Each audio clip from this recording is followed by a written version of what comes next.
The Great Hall of the Galactic Confederation stretched for miles in every direction.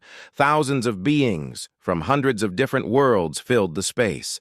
Some walked on two legs like humans, others crawled on many legs, and some floated in the air without touching the ground at all. They had all come together for the monthly meeting about expanding their territory into new star systems. Admiral Kethvar, a tall blue creature with 4 arms, stood at the center podium. His voice echoed through the hall as he spoke about their next targets for colonization. "The outer rim sectors show promise for mining operations," he said, pointing to a huge star map floating above them. "We have identified 12 systems suitable for immediate occupation." The crowd murmured with approval. For thousands of years, the Confederation had grown steadily across the galaxy. They brought peace and order to wild planets. They shared technology with primitive species. It was good work that made everyone richer and safer. Suddenly, the lights in the Great Hall began to flicker. A cold wind swept through the space, even though there were no windows or doors open to the outside. The star map above them started to shake and blur. Then it appeared. The Elder One materialized in the center of the hall like a ghost becoming solid. It stood 12 feet tall, wrapped in robes that seemed to be made of starlight itself. No one could see its face under the deep hood, but everyone felt its ancient presence pressing down on their minds. Some of the younger species had never seen an Elder One before. The older races remembered them from stories their grandparents told. Elder Ones were older than recorded history. They had existed since before the first civilizations learned to build fires. Some said they had watched the birth of stars. Others claimed they had seen the death of entire galaxies. What everyone agreed on was that Elder Ones rarely showed themselves to anyone, and when they did, it meant something important was about to happen. The hall fell completely silent. Even the mechanical beings stopped their quiet humming. Admiral Kethvar's 4 hands trembled as he tried to bow respectfully. The Elder One's voice filled every corner of the massive space without seeming loud. It sounded like mountains talking, deep and slow and incredibly old. "I have come to deliver a warning," it said. "Listen carefully, for I will not repeat myself." Every being in the hall leaned forward. Recording devices activated automatically. This was the first time an Elder One had spoken to the Confederation in over 1,000 years. "The third planet of the Sol system harbors a species you call human," the Elder One continued. Its words seemed to hang in the air like a physical weight. "Do not test Earth's power. This is my only warning." And then it was gone. No flash of light, no sound of departure. The Elder One simply ceased to be there, leaving behind only the faint smell of ozone and the memory of its terrible presence. For several long moments, nobody moved, nobody spoke, nobody even seemed to breathe. Then the hall exploded into chaos. Admiral Kethvar tried to restore order, but his voice was drowned out by hundreds of different species all talking at once. Some spoke in fear, others in excitement, and many in confusion. "What does it mean?" shouted a crystalline being whose body rang like bells when it moved. "Why would an Elder One warn us about humans?" called out a creature that looked like a walking tree. "Earth is nothing special," insisted a reptilian warrior with scales that glittered under the lights. "We have complete files on that world. The humans are primitive. They fight among themselves constantly. They have barely developed faster than light travel." This last speaker was General Threshock of the Vorthak Empire. His people were the finest warriors in the Confederation, and they prided themselves on their military intelligence. They had been watching Earth for decades through hidden observation posts. "The humans are violent?" "Yes," Threshock continued, his forked tongue flicking out as he spoke. "But they are no threat to us. Their weapons are crude. Their ships are slow. They cannot even unite their own planet under a single government." Many heads nodded in agreement. The reports on humanity were clear. Humans were an interesting species with potential, but they were centuries behind Confederation technology. They still used chemical rockets for most of their space travel. Their computers were huge, clunky machines. They had nuclear weapons, but so did most species when they reached that level of development. Perhaps, suggested Admiral Kethvar, the Elder One was warning us to protect them from something else. Maybe there is a threat to Earth that we do not know about. But General Threshak shook his massive head. No. Elder Ones do not give warnings about protection. They give warnings about danger. The question is, what makes Earth dangerous? A new voice spoke up from the crowd. It belonged to Scholar Vintar, an ancient creature whose species was known for their ability to store vast amounts of information in their enlarged brains. There are legends, she said slowly, old stories from the time before the Confederation, stories about a warrior race that once ruled the galaxy. Children's tales, scoffed Threshak, bedtime stories to frighten younglings. Maybe, agreed Vintar, but all legends start with some truth. And if an Elder One warns against testing Earth's power, perhaps there is more to these humans than our surveillance reports show. The debate continued for hours. Some species wanted to avoid Earth entirely, respecting the Elder One's warning. Others argued that they should increase their observation efforts to understand what made humans special. But Threshak and several other military leaders saw an opportunity. If an Elder One felt the need to warn against Earth, then Earth must possess something valuable, something worth claiming for the Confederation. I propose we investigate, Threshak announced. Not to attack, but to understand. If humans have hidden power, we need to know about it for our own security. The vote was close, but the military faction won. Within days, orders were sent out to prepare an investigation fleet. General Threshak volunteered to lead it personally. As the Great Hall emptied and beings returned to their home worlds, none of them noticed the small monitoring device that had recorded everything. None of them saw it transmit its data across impossible distances to a location far outside the galaxy. And none of them understood that the Elder One's warning had not been a suggestion. It had been a final mercy. 3 months after the Elder One's warning, General Threshak's fleet dropped out of faster-than-light travel at the edge of Earth's solar system. 500 ships hung in the darkness of space like sleeping giants. Each vessel was larger than anything humans had ever built. The smallest scout ship could have swallowed Earth's biggest space station whole. Threshak stood on the bridge of his flagship, the Dominant Claw, studying the display screens that showed him everything about the human solar system. His yellow eyes moved across the data with practiced efficiency. His forked tongue tasted the air, a habit his species used when thinking hard about something. "Report," he ordered his second-in-command, a younger Vorthak named Vesra. "Everything matches our previous surveillance, General," Vesra replied. 9 planets, with the humans concentrated on the third one. They call it Earth. Population approximately 8 billion. Technology level, primitive. No sign of advanced weapons or defenses. Threshak nodded slowly. The readings were exactly what they had expected. Humans had managed to put a few small space stations in orbit around their planet. They had sent some tiny probes to their neighboring worlds.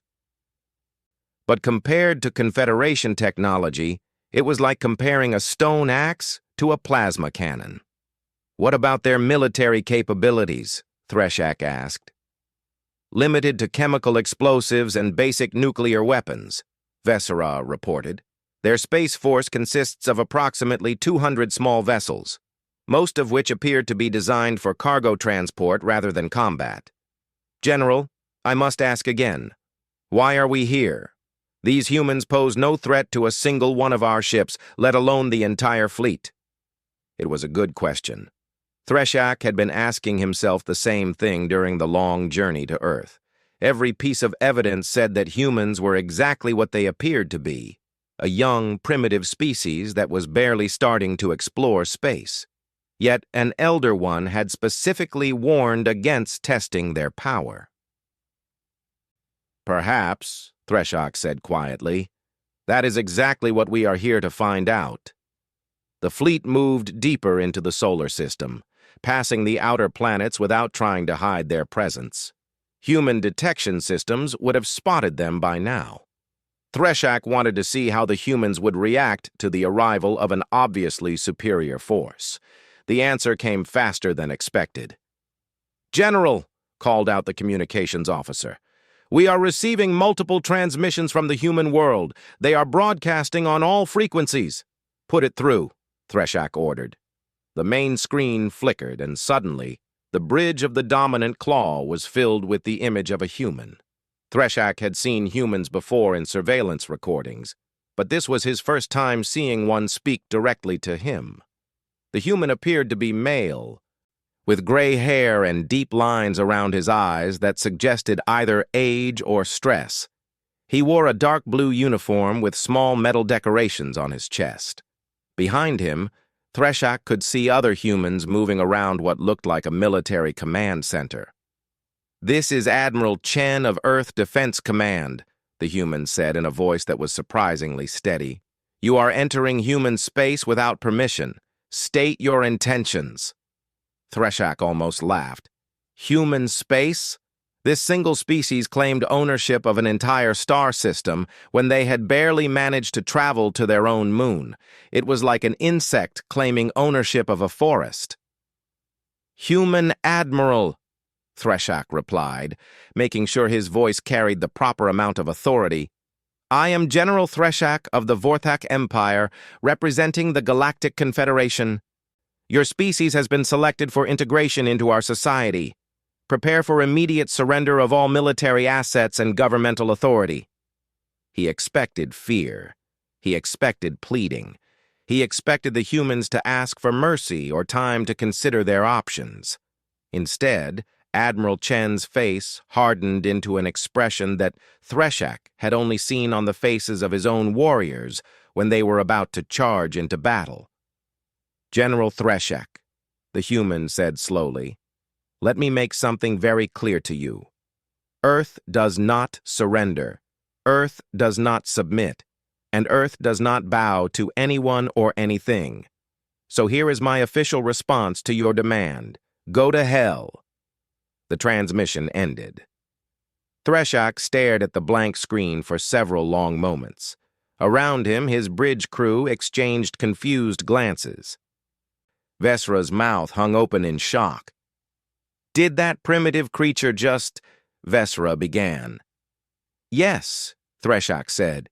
"It did." In all his years as a military commander, Threshock had never encountered such a response.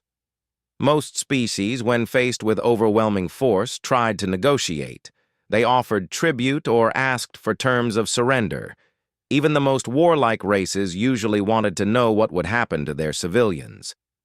But the humans had simply said no. "Perhaps they do not understand the situation," suggested the communications officer. "Should we demonstrate our capabilities?" Threshock considered this. The humans clearly needed to understand what they were facing. A show of force might convince them to be more reasonable. "Target their smaller moon," he ordered. "Single-focused beam, maximum power. Let us show them what happens when primitives challenge the Confederation." The weapon systems of the dominant claw charged with a sound like thunder being born. A beam of pure energy, hotter than the surface of a star, reached out from the flagship and touched the surface of Earth's smaller moon. The moon simply ceased to exist. Where Luna had orbited for billions of years, there was now only empty space and a cloud of cooling particles. The energy beam had not just destroyed the moon, it had completely converted its matter into energy, leaving nothing behind but radiation that would dissipate harmlessly within hours. "Transmit to Earth," Threshock ordered. "Inform them that this is what happens to those who defy the Confederation. Tell them they have 1 hour to surrender unconditionally." But when the response came from Earth, it was not what anyone expected. Instead of surrender, every human military frequency came alive with activity. Orders flew between command centers. Ships that had been scattered across the solar system began moving toward Earth with desperate speed. Most surprising of all, every human government on the planet began broadcasting the same message. All differences between nations were temporarily suspended. Humanity was now united under a single war council. "This is impossible," Vesra whispered. "Our intelligence reports said they could never unite. They have been fighting among themselves for their entire recorded history." Threshak watched the tactical displays with growing confusion. The humans were not preparing to surrender. They were preparing for war. Worse, they were doing it with an efficiency that suggested they had planned for this exact situation. "General," the sensor officer called out, his voice tight with concern, "I am detecting massive energy signatures approaching from outside the solar system. Distance, approximately 50 light years and closing fast." "From which direction?" Threshak demanded. "All directions, sir. We count at least 12 contacts, possibly more. And General, nothing should be able to travel that fast. Our sensors must be malfunctioning." But even as he spoke, the energy signatures grew stronger. Whatever was approaching, it was moving at speeds that made Confederation faster-than-light travel look like a leisurely walk. Threshak felt a chill run down his spine. For the first time since arriving in this system, he began to wonder if the Elder One's warning had been more than just mysterious words. On the main screen, Admiral Chen's image reappeared. The human's face was grim, but there was something else there now. Something that looked almost like sadness. "General Threshak," Chen said quietly, "you have made a terrible mistake. You have awakened something that was meant to stay asleep. I hope your people can forgive you for what is about to happen." The transmission ended again, and this time it did not return. Deep beneath the mountains of Earth, in bunkers that had been hidden for thousands of years, the most senior military leaders of humanity gathered around a table that was older than recorded history. The table was made of a black metal that no human science could identify, and carved into its surface were star maps showing galaxies that current telescopes had never seen. Admiral Chen sat at the head of the table, his hands folded in front of him. Around him sat the highest-ranking officers from every human nation. For the first time in human history, there were no political differences in this room, no national rivalries, no competing interests. They were united by a secret that had been kept for over 10,000 years. "The automated systems have confirmed it," Chen said quietly. "The activation signal has been sent. The sleepers are awakening." General Martinez, the head of what used to be called the North American Defense Command, shook her head slowly. "I still cannot believe this is real, even after seeing the proof, even after reading the archives. It seems like science fiction." "The archives do not lie," replied General Petrov from the former Russian Federation. His voice was heavy with the weight of what he had learned. "Our ancestors left very detailed records. They wanted us to understand what we truly are when the time came." Chen stood up and walked to the wall, where a massive screen showed the approaching energy signatures that the Vorthak fleet had detected. Each signature was larger than anything currently in Earth's solar system, and they were moving at speeds that broke every known law of physics. "For those who still have doubts," Chen said, "let me explain what our ancestors told us about ourselves." He pressed a control, and the screen changed to show an image that looked like a human, but was clearly something more. The figure was tall and graceful, with eyes that held the wisdom of ages and hands that seemed to glow with inner power. 10,000 years ago, humanity was not the primitive species that the galaxy sees today. We were the Terran Dominion, and we ruled not just our own galaxy, but several others beyond it. We had technology that could reshape reality itself. We could travel not just faster than light, but outside of time completely. We built weapons that could destroy entire star systems with a thought. General Kim from the former Korean peninsula raised her hand. But if we were so powerful, what happened? Why did we forget everything? Chen's expression grew darker. Because we fought a war that lasted for millions of years. A war against something that should not exist. Entities from outside of reality itself. Beings that consumed entire universes for food. They found our galaxy and began to devour it, one star system at a time. The screen changed again, showing images that hurt to look at directly. Things that had too many angles, shadows that moved independently of their sources, creatures whose very existence seemed to tear holes in space itself. Humanity stood alone against these entities, Chen continued. Every other species either fled to distant galaxies or was consumed. We fought them in the space between dimensions. We battled them in the hearts of stars. We followed them into the void beyond reality, and we fought them there too. And we won, General Martinez said quietly. Yes, Chen agreed. We won. But the cost was becoming something that terrified even ourselves. By the end of the war, humanity had become as alien as the entities we fought. We had powers that could unmake creation itself. We had become living weapons that could destroy entire realities without effort. The room fell silent as the officers absorbed this information. They had all read the archives, but hearing it spoken aloud made it seem more real. So our ancestors made a choice, Chen said. They decided to start over. They chose to forget their power and become primitive again.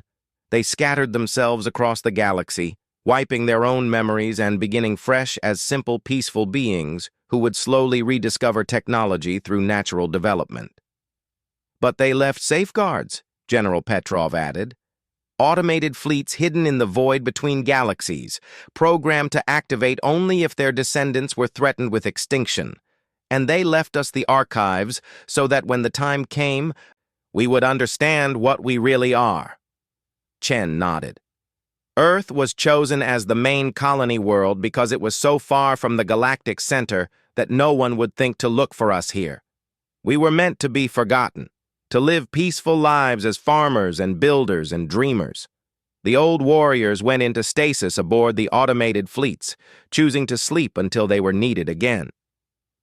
The screen changed to show the current tactical situation. The energy signatures were getting closer, and the Vorthak fleet was beginning to panic as their sensors registered ships that were impossibly large and fast. The signal has been sent, Chen said.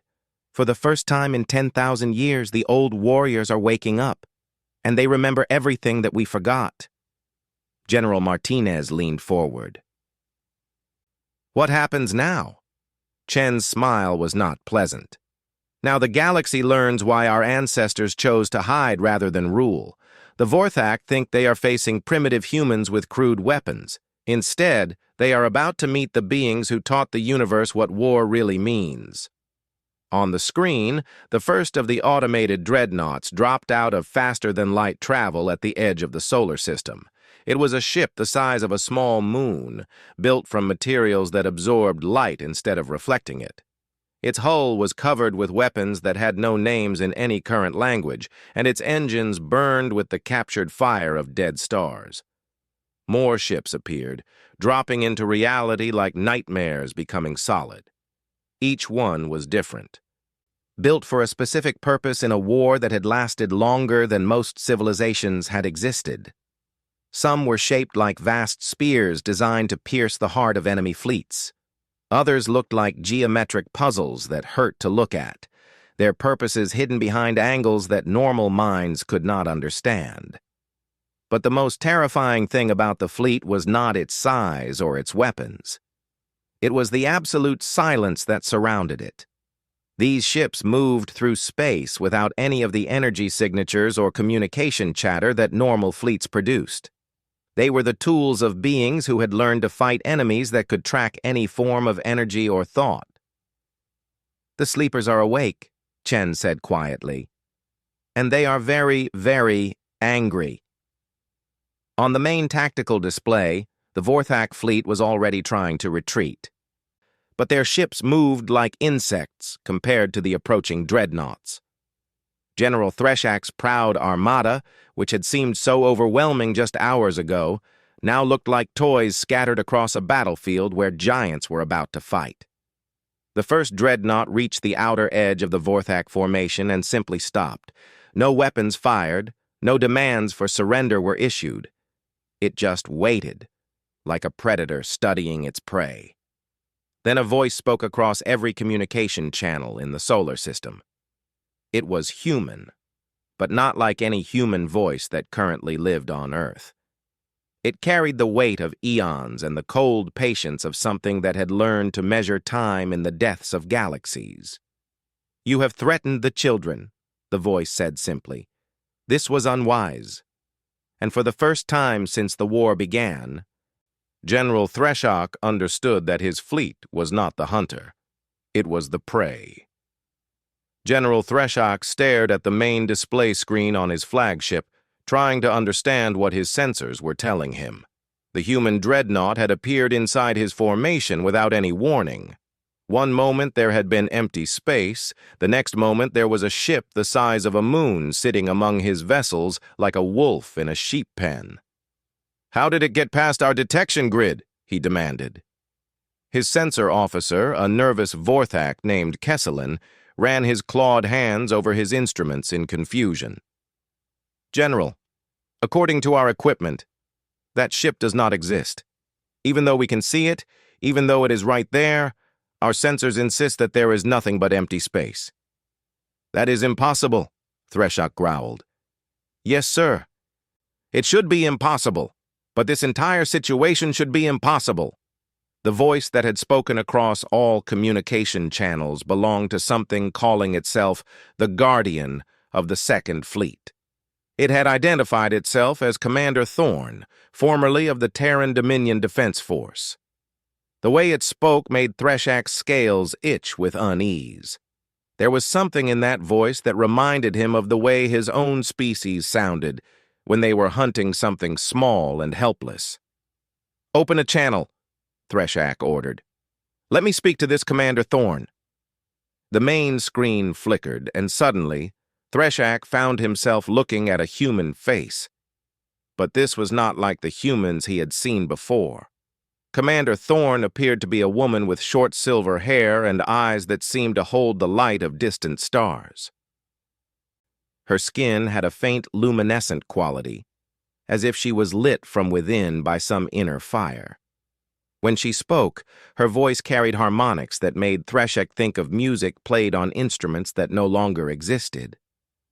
"General Threshak of the Vorthak Empire," she said, and somehow she made his name sound like a disappointed teacher addressing a foolish child. "You have made several mistakes today. The first was ignoring an elder one's warning. The second was threatening our descendants. Would you like to know what your third mistake will be?" Threshak straightened to his full height, determined not to be intimidated by a single enemy ship, no matter how strange it was. "Human, you are outnumbered 500 to 1. Your vessel is impressive, but it is still just one ship against an entire fleet. I suggest you withdraw now, before this situation becomes unpleasant." Commander Thorn's smile was not reassuring. "Oh, General, you still do not understand what you are facing. This is not one ship against 500. This is one ship giving 500 ships a chance to surrender before the other 11 fleets arrive." As if summoned by her words, space around the Vorthak formation began to shimmer. More dreadnoughts dropped out of faster-than-light travel, each one appearing in a different location among Threshak's ships. Within moments, the proud Vorthak armada found itself surrounded by 12 massive vessels that seemed to bend light around themselves. "Impossible," whispered Vesra. "Nothing can coordinate faster-than-light jumps with that precision. The calculations alone would take years." "The calculations are easy when you have been doing them for millions of years," Commander Thorne said, apparently able to hear everything said on the Vorthak bridge. Now, General, let me explain your situation. Each of my ships carries weapons that your science cannot understand. We have had 10,000 years to perfect the art of war while sleeping. During that time, we have been dreaming of battle, refining our tactics, and preparing for the day when we might need to protect our children. Threshak activated his fleet's weapon systems. Every ship in his armada charged their energy cannons and locked onto the nearest human dreadnought. You speak of weapons we cannot understand? Let me show you what Vorthak military science can accomplish. Very well, Commander Thorne said sadly. Begin the demonstration. Threshak gave the order to fire. 500 ships opened up with everything they had. Energy beams hot enough to melt mountains reached out toward the human vessels. Plasma charges that could crack planet surfaces streaked through space. Missiles with fusion warheads launched in waves that turned the space around the dreadnoughts bright as stars.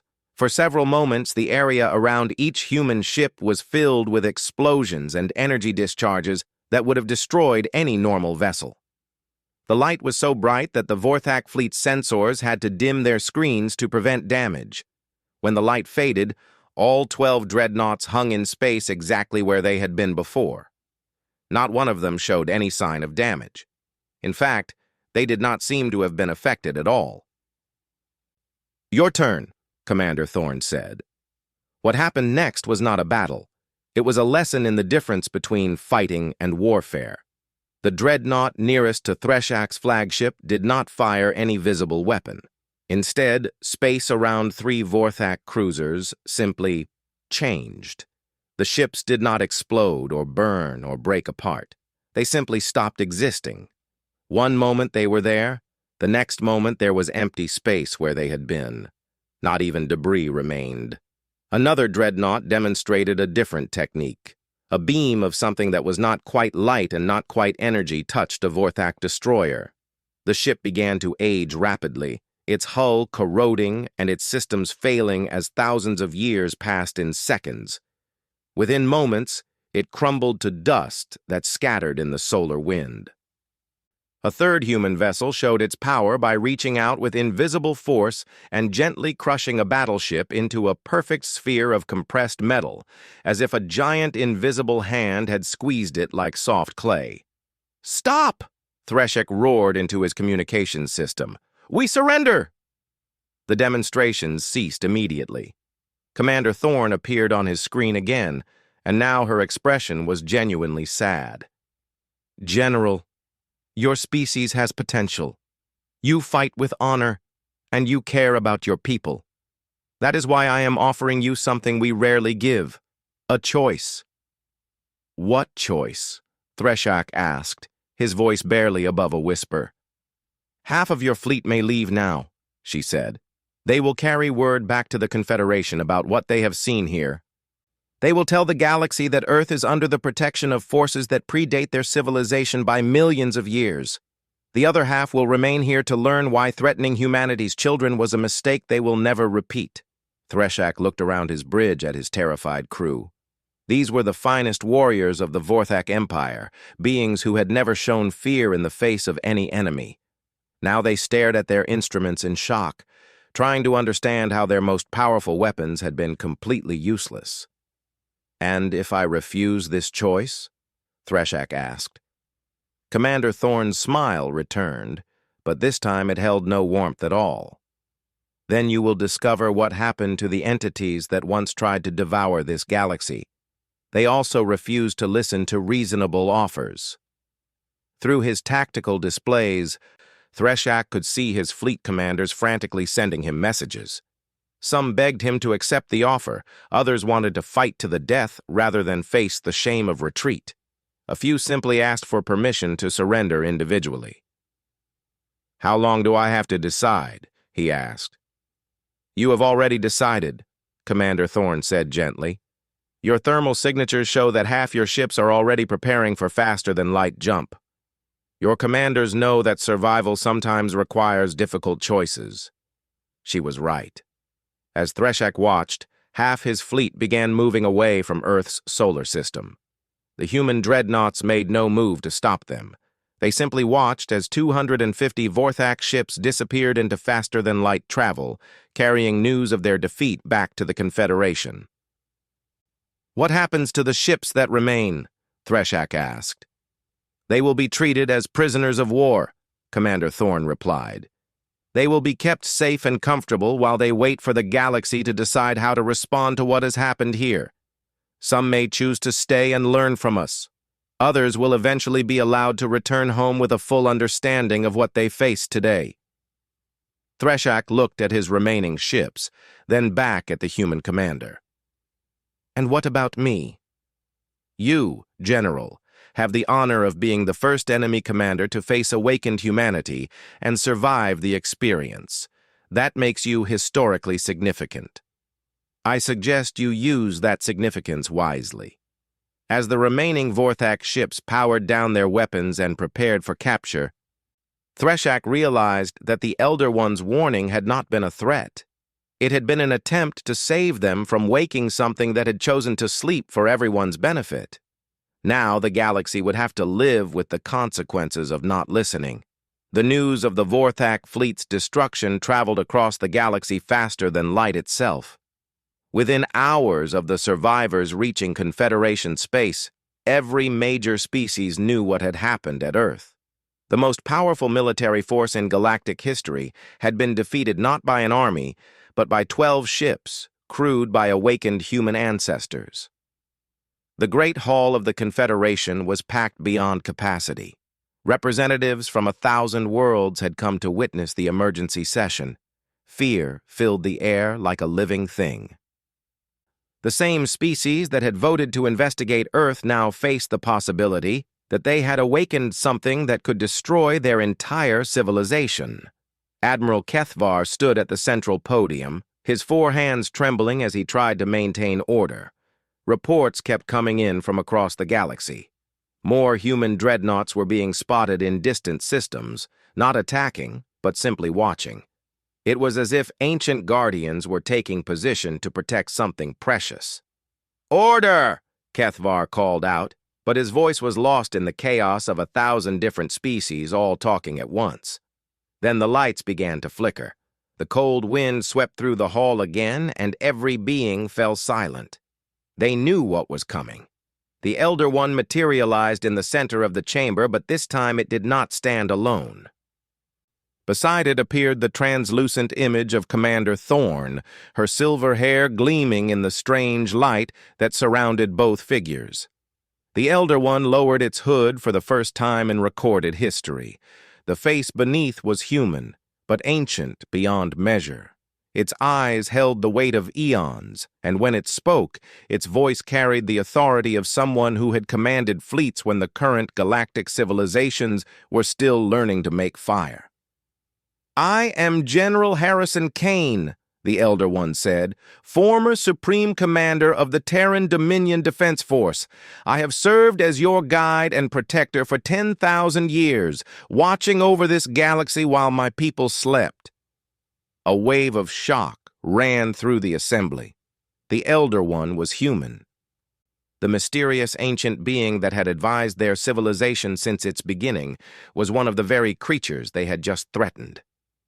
"You were warned," Kane continued, his voice growing colder.